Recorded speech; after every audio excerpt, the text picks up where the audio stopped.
दोस्तों ये देखिए 4 दिन लगातार बारिश होने के बाद अभी का मौसम देखिए दोस्तों।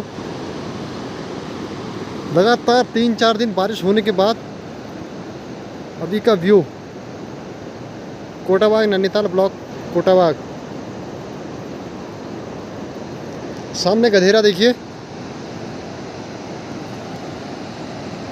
बहुत ज़्यादा पानी बढ़ गया है।